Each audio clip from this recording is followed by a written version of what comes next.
সবাইকে জানাই ৭৯তম স্বাধীনতা দিবসের সবাইকে আন্তরিক শুভেচ্ছা এবং অভিনন্দন। বন্দে মাতরম। হ্যালো এভরিওয়ান, জয় শ্রীশ্যাম, গুড মর্নিং।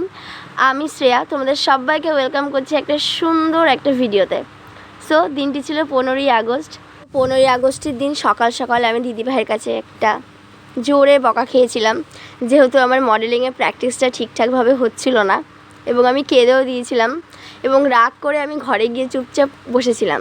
তো এই যে এত সুন্দর মোমেন্ট তোমরা দেখতে পাচ্ছ, এটা হয়তো আমি ফিল করতে পারতাম না যদি দিদিভাই আমাকে জোর করে না নিয়ে আসতো।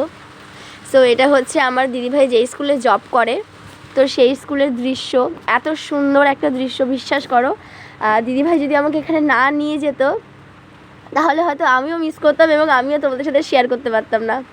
তো যাই হোক, দেখো বাচ্চারা কত সুন্দরভাবে পতাকাটা হাতে নিয়ে এত সুন্দরভাবে বলছিল বন্দে মাতরম, শুনতে এত এত ভালো লাগছিল। সকালের বকাটাও প্রায় আমি ভুলেই গেছিলাম, আমার এত ভালো লাগছিলো বাচ্চাদের মুখে এত সুন্দরভাবে, মানে ওরা বলছিল এত সুন্দরভাবে বন্দে মাতরম এবং ওদের মুখে এত সুন্দর হাসি।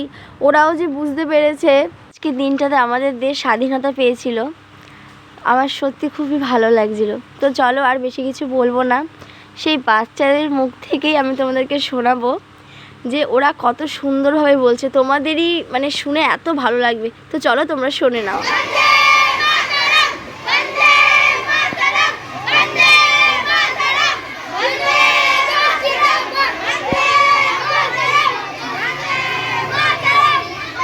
তোমরা তো শুনতেই পেলে এত সুন্দরভাবে ওরা বলছিল। আগে যখন আমরা স্কুলে পড়তাম আমাদের মধ্যে একটা লাজুক ভাব ছিল, যেটা থাকাটা একদমই বাজে জিনিস, কারণ সব জায়গায় লজ্জাটা থাকলে হয় না। একটা কথা আছে, লজ্জা, ঘৃণা, ভয়, তিন থাকতে নয়। অনেক সময় আমাদের নিজেদেরকে প্রেজেন্ট করতে গিয়ে এই তিনটে জিনিস কিন্তু আমাদের প্রচুর পরিমাণে আটকে দেয়।